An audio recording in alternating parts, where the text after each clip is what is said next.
Dear students, नमस्कार।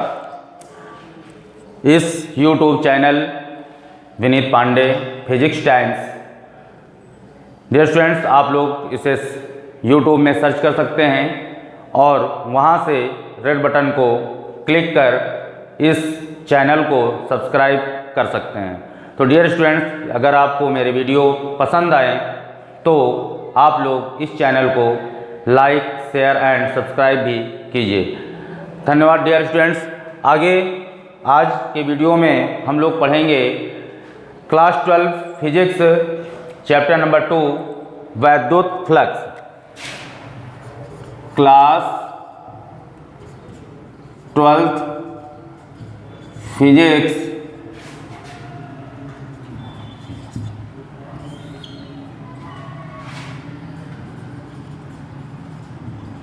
Chapter number 2 Gauss की प्रमेय। इस गॉस की प्रमेय में आज का हमारा टॉपिक है वैद्युत फ्लक्स। तो डियर स्टूडेंट्स, आज हम लोग वैद्युत फ्लक्स के बारे में चर्चा करते हैं कि वैद्युत फ्लक्स क्या होता है। स्टूडेंट्स, इसको हम पहले डिफाइन कर देते हैं। किसी वैद्युत क्षेत्र में स्थित किसी पृष्ठ, किसी वैद्युत क्षेत्र में स्थित किसी पृष्ठ के तल के अभिलंबवत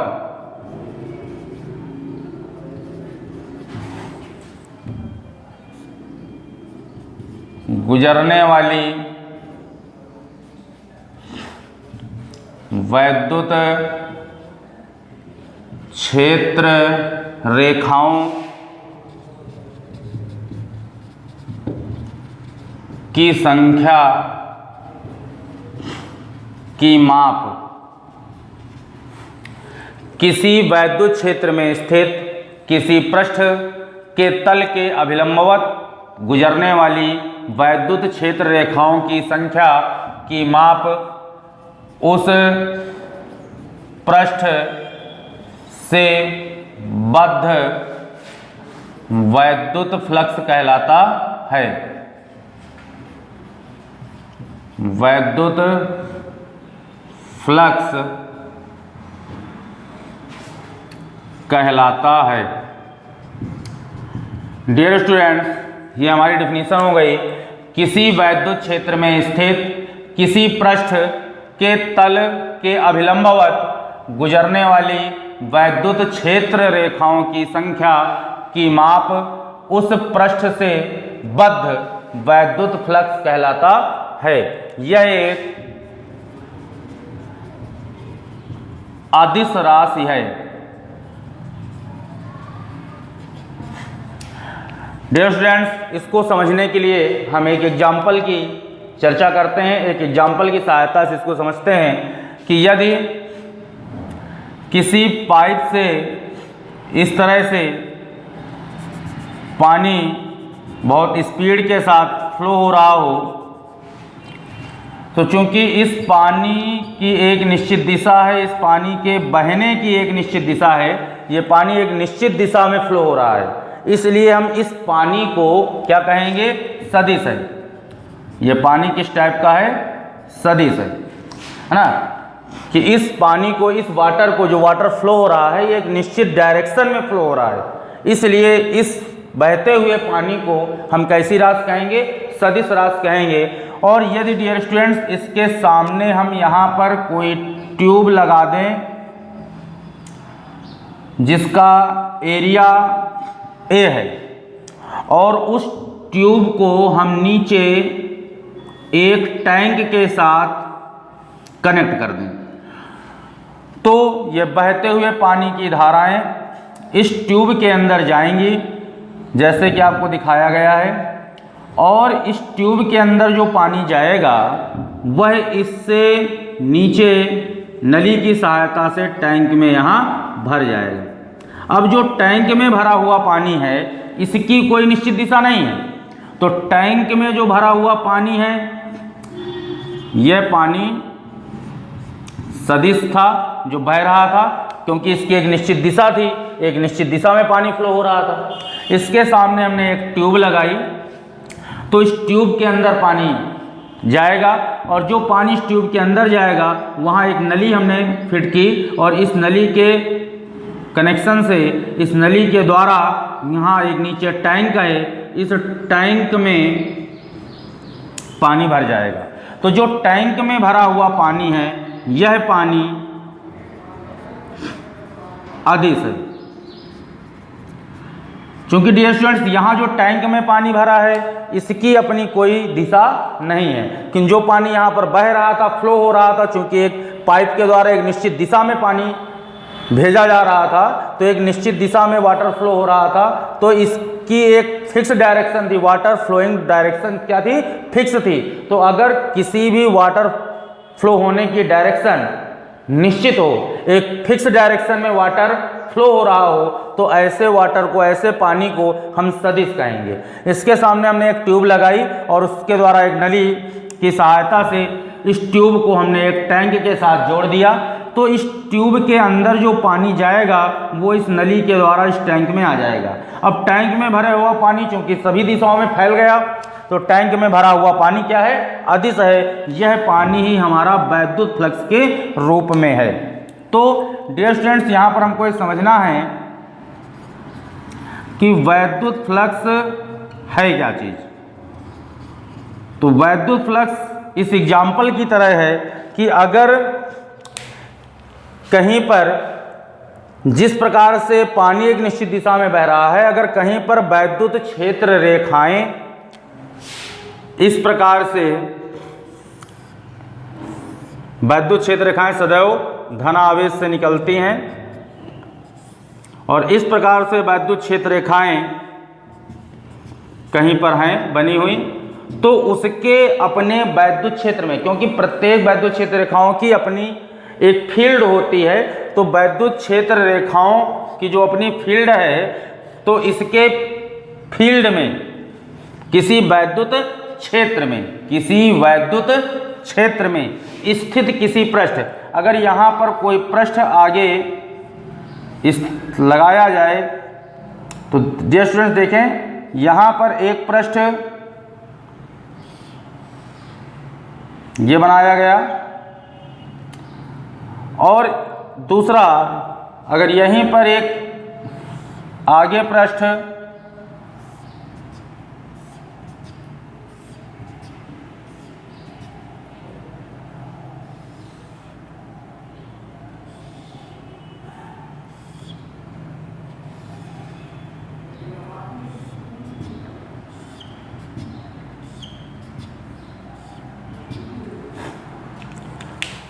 तो स्टूडेंट्स देखिए यहाँ पर दो प्रकार के पृष्ठ बनाए गए, एक एरिया A1, दूसरे पृष्ठ का एरिया A2। तो स्टूडेंट ध्यान से यहाँ पर अब समझने की आवश्यकता है कि जिस प्रकार से पानी एक निश्चित दिशा में बह रहा था, तो इस पानी की एक निश्चित दिशा थी और इसका अपना एक निश्चित परिमाण है। जो पानी बह रहा है ये कितनी स्पीड से बह रहा है, क्योंकि जितनी स्पीड के साथ पानी बहेगा वो पानी यहाँ पर इस ट्यूब में आकर के भरेगा और इस ट्यूब का एरिया जितना अधिक होगा उस ट्यूब में उतना ज़्यादा पानी आएगा। जितना ज़्यादा पानी इसमें आएगा वो नली के द्वारा इस टैंक में भर जाएगा। तो टैंक में भरा हुआ यह पानी अदिश है क्योंकि इसकी कोई निश्चित दिशा नहीं है। तो जो टैंक में पानी भरा गया, यह टैंक में भरा हुआ पानी ही वैद्युत फ्लक्स के रूप का होगा।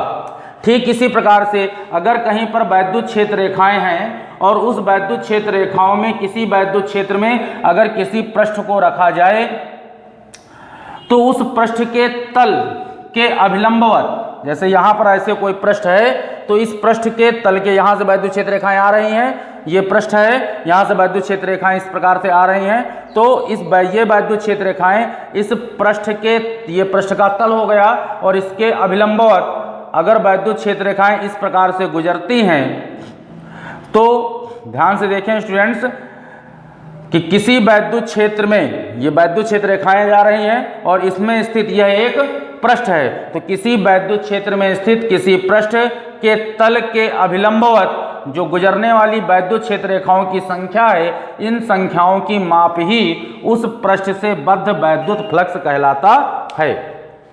तो जिस प्रकार से यहाँ पानी फ्लो होते हुए हमने सामने एक ट्यूब लगाई, टैंक में पानी भरा, तो टैंक में जो पानी भरा गया यही वैद्युत फ्लक्स है। इस बात को हमने यहाँ से समझा कि इस पृष्ठ में जो वैद्युत क्षेत्र रेखाएं भरी हुई हैं, इस पृष्ठ से जो वैद्युत क्षेत्र रेखाएं संबद्ध हैं, उन वैद्युत क्षेत्र रेखाओं की संख्या की माप ही यहाँ पर देखें स्टूडेंट्स, यहाँ पर जो वैद्युत क्षेत्र रेखाएं हैं 1 2 3 4, यहाँ पर जो वैद्युत क्षेत्र रेखाएं 1 2 3 4 5, तो यहाँ पर ज़्यादा वैद्युत क्षेत्र रेखाएं हैं, यहाँ पर कम वैद्युत क्षेत्र रेखाएं हैं। तो इस पृष्ठ में वैद्युत क्षेत्र रेखाओं की संख्या अधिक है, अतः इससे संबद्ध वैद्युत फ्लक्स अधिक होगा।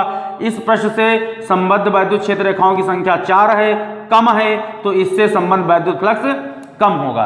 तो इस प्रकार से हम ये समझ सकते हैं यहाँ पर एग्जाम्पल में कि ट्यूब का एरिया जितना ज़्यादा होगा, इस ट्यूब में उतना ज़्यादा पानी आएगा, टैंक में उतना ज़्यादा पानी भरेगा। अगर हम इसके सामने एक छोटी ट्यूब लगाते हैं, अगर हम सामने इसके एक छोटी ट्यूब लगाते हैं तो इस ट्यूब में जो पानी यहाँ पर ट्यूब के अंदर जाएगा वो नली के द्वारा एक टैंक नीचे लगा दें और इस टैंक में पानी भर लिया जाए, तो इस टैंक में भरा हुआ पानी कम होगा। तो हमको ये स्टूडेंट्स यहाँ से पता चलता है कि जो टैंक में भरा हुआ पानी है वो जो ट्यूब ली गई है इसके क्षेत्रफल पर निर्भर करता है, अर्थात ट्यूब लाइक एज पृष्ठीय क्षेत्रफल। तो हमको पता है डियर स्टूडेंट्स कि जो वैद्युत फ्लक्स है उसको हम फाई ई से प्रदर्शित करते हैं, और यह वैद्युत जो फ्लक्स है इसका परिमाण अर्थात टैंक में जो भरा हुआ पानी है वो इस ट्यूब के क्षेत्रफल पर निर्भर करता है, अर्थात जो वैद्युत फ्लक्स है वो डायरेक्टली प्रोपोर्शनल टू एरिया, किसका, एरिया ऑफ द ट्यूब। तो टैंक में जो भरा हुआ पानी अर्थात वैद्युत फ्लक्स के रूप में जो पानी भरा है वो इस ट्यूब के क्षेत्रफल पर निर्भर करता है। अगर अधिक क्षेत्रफल का ट्यूब है तो अधिक पानी टैंक में भरेगा, कम क्षेत्रफल का ट्यूब है तो कम पानी टैंक में भरेगा। इस प्रकार हम कह सकते हैं कि किसी भी पृष्ठ से संबद्ध जो वैद्युत फ्लक्स होता है वो उस पृष्ठ के क्षेत्रफल पर निर्भर करता है। दूसरा, यह जो वैद्युत फ्लक्स है दूसरा किस बात पर निर्भर करेगा, तो एक बात हमारी क्लियर हो गई कि जो वैद्युत फ्लक्स होता है लिए गए पृष्ठीय क्षेत्रफल के परिमाण पर निर्भर करता है। दूसरा, जो फ्लक्स है यहाँ जो पानी फ्लो हो रहा था उस पानी की स्पीड कितनी थी, कितने स्पीड के साथ पानी आता है। तो जितने ज़्यादा स्पीड के साथ पानी आएगा उतनी धाराएं ज़्यादा प्रबल रूप से आएंगी, प्रबल रूप से धाराएं आएंगी उतनी ज़्यादा मात्रा में पानी टैंक में भरा जाएगा। तो यहाँ जो वैद्युत क्षेत्र रेखाओं की संख्या है अर्थात जो ये वैद्युत क्षेत्र रेखाएं हैं इनकी संख्या जो इलेक्ट्रिक फील्ड क्रिएट करती है, यहाँ पर जो वैद्युत क्षेत्र रेखाएं हैं इनकी संख्या जो क्या क्रिएट करती है, वैद्युत क्षेत्र क्रिएट करती है, इलेक्ट्रिक फील्ड क्रिएट करती है। ये वैद्युत क्षेत्र रेखाएं जो वैद्युत क्षेत्र बनाती हैं उस वैद्युत क्षेत्र के परिमाण पर भी यह फ्लक्स निर्भर करता है कि टैंक में भरा हुआ पानी अर्थात पृष्ठीय क्षेत्रफल से संबद्ध वैद्युत क्षेत्र रेखाओं की संख्या इस पर भी निर्भर करेगा कि इलेक्ट्रिक फील्ड लाइन कितनी आ रही हैं, उनके द्वारा बनाया गया जो वैद्युत क्षेत्र का परिमाण है वो कितना है। तो दूसरा फाई ई वैद्युत फ्लक्स वैद्युत क्षेत्र के परिमाण पर भी निर्भर करता है। जितना अधिक वैद्युत क्षेत्र होगा पृष्ठ से संबद्ध वैद्युत फ्लक्स भी उतना अधिक होगा। जितनी तेज धारा के साथ जितनी स्पीड से पानी फ्लो होगा उतनी जल्दी उतना ज़्यादा पानी टैंक में भरेगा। तो जितना ज़्यादा पानी टैंक में भरेगा वो इस बात पर भी निर्भर करता है कि पानी कितनी स्पीड के साथ बह रहा है, अर्थात वैद्युत क्षेत्र के परिमाण पर भी फ्लक्स निर्भर करता है। तीसरी बात क्या है, वैद्युत फ्लक्स और किस बात पर निर्भर करता है। तो डियर स्टूडेंट्स अगर हमने ट्यूब यहाँ पर ऐसे लगा रखा है, देखें यहाँ से पानी फ्लो हो रहा है और सामने हमने ट्यूब यहाँ पर ऐसे लगा रखी है, तो अगर ट्यूब का जो पृष्ठीय क्षेत्रफल है, सामने हमने ऐसे लगाया, अगर ट्यूब का पृष्ठीय क्षेत्रफल यहाँ है तो यहाँ आकर के इसमें पानी भरेगा और ट्यूब की सहायता से नली के द्वारा पानी टैंक में चला जाएगा। तो ध्यान से देखने की आवश्यकता यहाँ पर है कि जो हमने ट्यूब लिया है उसका पृष्ठीय क्षेत्रफल किधर की ओर रखें, उसका पृष्ठीय क्षेत्रफल अगर आने वाले पानी के फ्लो के कैसा रखें, लंबवत रखें। यहाँ पर ध्यान से सब सुनने की बात है कि हम कहेंगे लंबवत तो पानी भरेगा। तो यहाँ पर ध्यान देने की बात क्या है कि यहाँ पर जो पानी फ्लो हो रहा है वहाँ पर उसके सामने जो रखी गई ट्यूब है, अगर रखी गई ट्यूब का जो पृष्ठ है वो इसके क्या है, लंबवत अगर पृष्ठ रखा गया है, तो अगर लंबवत पृष्ठ रखा गया तो इसके अंदर पानी भरेगा और वो पानी नली की सहायता से टैंक में भर जाएगा, टैंक में चला जाएगा, अर्थात वैद्युत फ्लक्स हमारा एकत्रित हो गया। किंतु अगर हम इस ट्यूब को इस तरह से घुमा दें,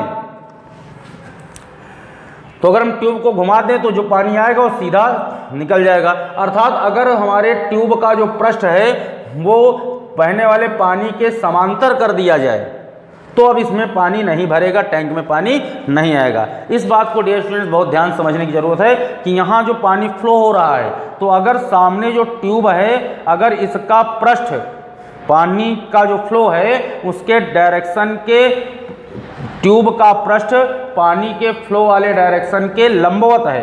यहाँ पर यही बात ध्यान से समझने की आवश्यकता है कि जो ट्यूब लिया गया है, इस ट्यूब का पृष्ठ, जो पानी बह रहा है, बहते हुए पानी की दिशा के अगर लंबवत पृष्ठ लिया जा रहा है, बहते हुए पानी की दिशा के लंबवत अगर पृष्ठ लिया जा रहा है तो यह पानी इस ट्यूब में जाएगा और इसकी सहायता से, नली की सहायता से टैंक में भर जाएगा। तो टैंक में भरा हुआ पानी हमारे वैद्युत फ्लक्स के रूप का होगा। अगर हम इस ट्यूब के पृष्ठ को थोड़ा से ऐसे घुमा दें, तो अगर हमने इसको ऐसे घुमा दिया तो जो पानी हमारी फुहारा आ रहा था, जो पानी की धाराएं आ रही थी, अब हमने इसको ऐसे से, पानी की धारा ऐसे जा रही थी, अब अगर ये पृष्ठ पानी की धाराओं के लंबवत है तो सामने इसमें पानी भरेगा, टैंक में पानी जाएगा। और अगर हमने इसको ऐसे थोड़ा सा घुमा दिया, अर्थात इसकी डायरेक्शन चेंज कर दी, तो जो पानी की धाराएं हैं वो सीधे निकल जाएंगी। अब इस ट्यूब के अंदर कोई पानी नहीं जा रहा, और जब ट्यूब के अंदर कोई पानी नहीं जा रहा तो टैंक में भी पानी नहीं भरेगा, अर्थात फ्लक्स शून्य होगा। तो यहाँ पर देखने की बात क्या है कि अगर पृष्ठ धाराओं के लंबवत है, अगर पृष्ठ वैद्युत क्षेत्र के लंबवत है तो टैंक में पानी भरता था, अगर पृष्ठ वैद्युत क्षेत्र के लंबवत है तो टैंक में पानी भरता था, अर्थात फ्लक्स होगा। और अगर पृष्ठ को क्या किया जाए, धारा के समांतर अर्थात वैद्युत क्षेत्र के समांतर अगर कोई पृष्ठ लिया जाए, पृष्ठ को वैद्युत क्षेत्र के अगर समांतर लिया जाए, वैद्युत क्षेत्र की दिशा जो है, अगर वैद्युत क्षेत्र की दिशा के समांतर पृष्ठ को कर दिया जाए तो वैद्युत क्षेत्र रेखाएं सीधे निकल जाएंगी, फिर इसमें कोई भी वैद्युत क्षेत्र रेखा नहीं जाएगी, कोई भी पानी इसमें नहीं जाएगा, तो फ्लक्स शून्य होगा। तो स्टूडेंट्स देखने की बात यह है कि जब पृष्ठ वैद्युत क्षेत्र के लंबवत होता है तो इस पृष्ठ के क्षेत्रफल की दिशा क्या होगी, इस पृष्ठ के क्षेत्रफल की दिशा होगी इसके तल के अभिलंबवत बाहर की ओर, और इधर से पानी की धाराएं जा रही हैं, अर्थात ये वैद्युत क्षेत्र है और ये पृष्ठीय क्षेत्रफल की दिशा, जो लाल वाला मार्कर है ये इस पृष्ठ के क्षेत्रफल की दिशा है, और जो नीला वाला मार्कर ये वैद्युत क्षेत्र रेखा, इधर से इधर की ओर वैद्युत क्षेत्र रेखाएं जा रही हैं, तो वैद्युत क्षेत्र जिधर की ओर जाती हैं यही वैद्युत क्षेत्र की दिशा होगी। तो वैद्युत क्षेत्र की दिशा और पृष्ठ के क्षेत्रफल सदिश की दिशा दोनों एक ही सीध में है, अर्थात समांतर है, तब थीटा बराबर 0, और जब थीटा बराबर 0 तो पानी भरता है। और जब हम इसको पृष्ठ को समांतर कर देते हैं, तो जब पृष्ठ को समांतर कर देंगे तो वैद्युत क्षेत्र की दिशा तो वही रहेगी, किंतु वैद्युत क्षेत्र की दिशा तो वही रहेगी, किंतु पृष्ठीय क्षेत्रफल की दिशा क्या हुई, इसके तल के अभिलंबवत बाहर की ओर। और जब पृष्ठीय क्षेत्रफल की दिशा इसके तल के अभिलंबवत बाहर की ओर बनाएंगे तो यहाँ कोण बनेगा 90, और जब 90 बनेगा तो वैद्युत क्षेत्र रेखाएं सीधे चली जाएंगी। अब टैंक में कोई पानी नहीं भरेगा, अर्थात कोई पृष्ठ से संबद्ध वैद्युत फ्लक्स नहीं होगा। तो कब नहीं है, जब पृष्ठ वैद्युत क्षेत्र के समांतर लिया गया, अर्थात इसके क्षेत्रफल की दिशा और वैद्युत क्षेत्र की दिशा, पृष्ठीय क्षेत्रफल की दिशा जब परस्पर लंबवत है तो फ्लक्स नहीं है, अर्थात टैंक में पानी अब नहीं भरेगा, सीधी धाराएं चली जाएंगी, इस ट्यूब के अंदर कोई भी धारा नहीं जाएगी और टैंक में पानी नीचे नहीं भरेगा, अर्थात फ्लक्स शून्य होगा। तो फ्लक्स कब शून्य होता है? जब थीटा 90 होता है। तो किस पर थीटा 90 होता है? तो cos 90 का मान 0 होता है। तो cos 90 का मान चूंकि शून्य होता है तो थीटा 90 होने पर फ्लक्स नहीं था, तो अतः कौन सा थीटा होगा? वो थीटा cos थीटा होगा, अर्थात cos के रूप में लिया जाएगा। तो दूसरी बात हमारी अगली आई कि जो वैद्युत फ्लक्स है वो वैद्युत क्षेत्र की दिशा तथा क्षेत्रफल की दिशा के बीच बने कोण की कोज्या पर भी निर्भर करता है। तो इस प्रकार से डियर स्टूडेंट्स हमको मिला कि जो वैद्युत फ्लक्स है वो फाई ई बराबर क्या हो जाएगा? इन तीनों को अगर हम कंबाइंड कर दें तो phi E equal to E A cos theta, तो या phi E equal to vector E dot vector A, या D phi E equal to vector E dot vector D A, क्योंकि हमको पता है कि A B cos theta, dear students हम लोगों को पता है कि vector A dot vector B बराबर होता है ए बी कॉस थीटा।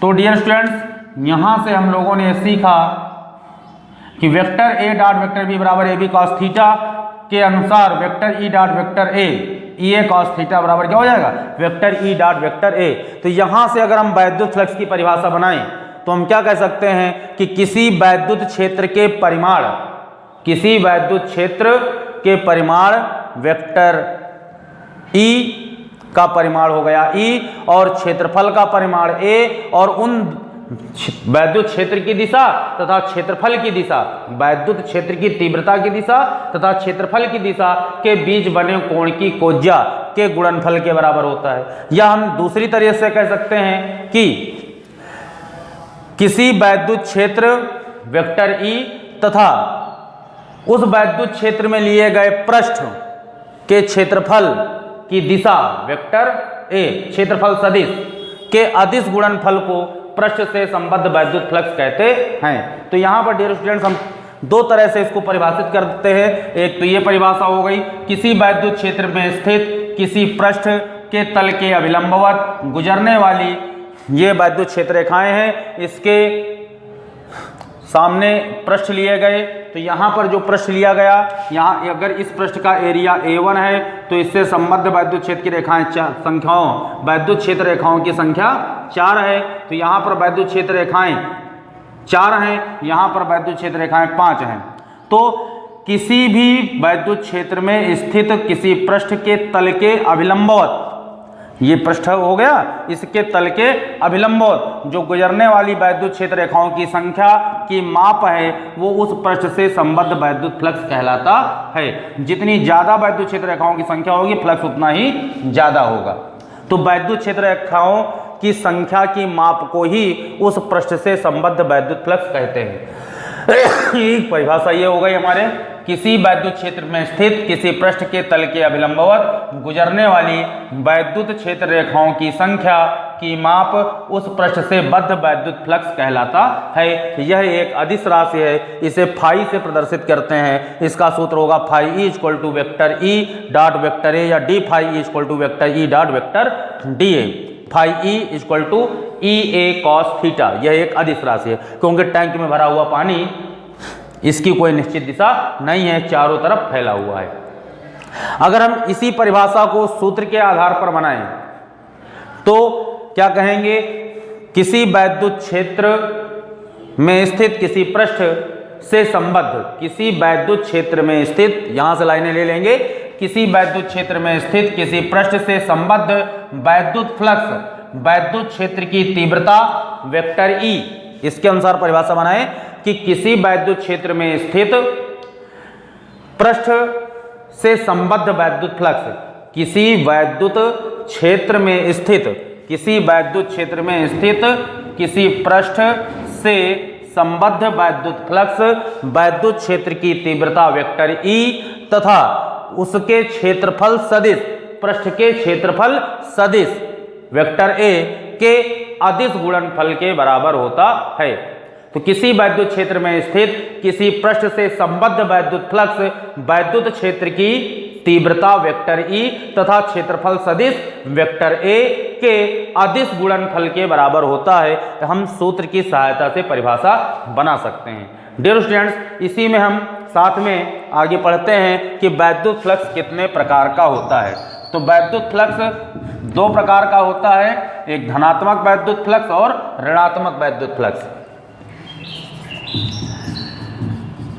धनात्मक वैद्युत फ्लक्स और ऋणात्मक वैद्युत फ्लक्स। ऋणात्मक वैद्युत फ्लक्स, ये धनात्मक ऋणात्मक वैद्युत फ्लक्स क्या है? अगर जैसे एक गॉसियन पृष्ठ, किसी बंद पृष्ठ को गॉसियन पृष्ठ कहते हैं तो किसी गॉसियन पृष्ठ के रूप में हमने यहाँ पर बेलन लिया, इसमें वैद्युत क्षेत्र रेखाएं इस प्रकार से प्रवेश कर रही हैं और बाहर निकल रही हैं। तो देखें, वैद्युत क्षेत्र रेखाएं धनावेश से चलकर आगे की ओर समाप्त होती हैं, ऋणावेश पर समाप्त होती हैं। तो इस प्रकार वैद्युत क्षेत्र रेखाएं हैं। तो देखें जरा ध्यान से डियर स्टूडेंट्स, अगर कोई वैद्युत क्षेत्र में स्थित कोई पृष्ठ लिया जाए, वो पृष्ठ गॉसियन पृष्ठ के रूप में क्या क्या ले सकते हैं? गॉसियन पृष्ठ का मतलब होता है बंद पृष्ठ। घनाकार पृष्ठ ले सकते हैं, गोलाकार पृष्ठ ले सकते हैं, बेलनाकार पृष्ठ ले सकते हैं। तो गोलाकार, घनाकार, बेलनाकार ये हमारे गॉसियन पृष्ठ होते हैं। यहाँ पर वैद्युत क्षेत्र रेखाएं अगर किसी गॉसियन पृष्ठ में से होकर गुजर रही हैं तो वैद्युत क्षेत्र रेखाएं, ध्यान से देखें, वैद्युत क्षेत्र रेखाएं किसी गॉसियन पृष्ठ के जिस भाग से वैद्युत क्षेत्र रेखाएं किसी गॉसियन पृष्ठ के जिस भाग से प्रवेश करती हैं, तो यहां पर वैद्युत क्षेत्र रेखाएं क्या कर रही हैं? प्रवेश कर रही हैं। तो वैद्युत क्षेत्र रेखाएं किसी गॉसियन पृष्ठ के जिस भाग से प्रवेश करती हैं, तो जिधर की ओर वैद्युत क्षेत्र रेखाएं जाती हैं उधर ही वैद्युत क्षेत्र की तीव्रता की दिशा होगी वेक्टर ई, और यहां भी वैद्युत क्षेत्र की तीव्रता की दिशा होगी वेक्टर ई। इसका क्षेत्रफल अवयव, यहाँ पर सूक्ष्म अवयव काट लिया जाए डीए, यहाँ भी सूक्ष्म अवयव काट लिया जाए डीए। तो देखें जरा ध्यान से, अभी हम लोगों ने पढ़ा था कि अगर कोई बेलनाकार इस टाइप से लिया जाए तो इसके पृष्ठीय क्षेत्रफल की दिशा क्या होगी? इसके तल के अभिलंबवत बाहर की ओर, और इसके पृष्ठीय क्षेत्रफल की दिशा क्या होगी? इसके तल के अभिलंबवत बाहर की ओर। तो अगर हम इनके पृष्ठीय क्षेत्रफल की दिशा बनाएं तो इसके पृष्ठीय क्षेत्रफल की दिशा क्या होगी? यहाँ पर इस वृत्तीय सिरा नंबर 2, वृत्तीय सिरा नंबर 1, तो इस वृत्तीय सिरे नंबर 2 के क्षेत्रफल की दिशा इसके तल के अभिलंबवत बाहर की ओर होगी वेक्टर डीए एन कैप। ये दोनों एक ही दिशा में है तो यहाँ पर थीटा 0 होगा। यहाँ पर क्षेत्रफल की दिशा क्या होगी? यहाँ पर क्षेत्रफल देखें, इसके लिए जो वृत्तीय सिरा है, ये वृत्तीय सिरा ऐसे होगा, तो इसके लिए यह वृत्तीय सिरे के क्षेत्रफल की दिशा इसके तल के अभिलंबवत बाहर की ओर, और यहाँ पर जो वृत्तीय सिरा है वो ऐसे है, तो इसके क्षेत्रफल की दिशा क्या होगी? इसके तल के अभिलंबवत बाहर की ओर, ऐसे ये होगी। तो इसके क्षेत्रफल की दिशा इसके तल के अभिलंबवत बाहर की ओर इधर की ओर होगी, और इसके क्षेत्रफल की दिशा इसके तल के अभिलंबवत बाहर की ओर इधर की ओर होगी। तो इसमें जो वृत्तीय सिरा नंबर 2 है, इसमें कोई सूक्ष्म क्षेत्रफल अवयव डीए लिया गया, इसके क्षेत्रफल की दिशा इसके तल के अभिलंबवत बाहर की ओर वेक्टर डीए एन कैप। तो वैद्युत क्षेत्र की तीव्रता की दिशा वेक्टर ई तथा क्षेत्रफल सदिश वेक्टर डीए एन कैप की दिशा वेक्टर डीए एन कैप, दोनों एक ही दिशा में अर्थात थीटा बराबर 0। यहाँ पर क्षेत्रफल सदिश की जो दिशा है, ये इस वृत्तीय सिरा नंबर 1 के क्षेत्रफल सदिश की दिशा क्या होगी? इधर वृत्तीय सिरा होगा तो इसके तल के अभिलंबवत बाहर की ओर, तो इसके क्षेत्रफल की दिशा होगा वेक्टर डीए एन कैप।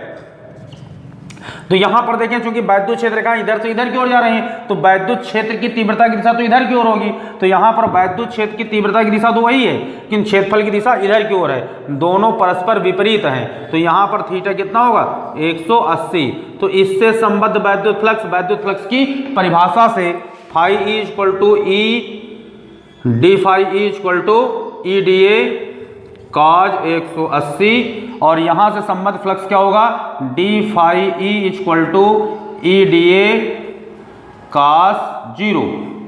तो इससे संबद्ध जो वैद्युत फ्लक्स है वो cos 180 का मान क्या होता है, -a, तो ये आएगा -EDA, cos 180 का मान -a, तो इससे संबद्ध वैद्युत flux d phi e equal to आया -EDA और इससे संबद्ध वैद्युत फ्लक्स क्या आया, d phi e equal two plus का EDA, क्योंकि cos 0 का मान 1 होता है।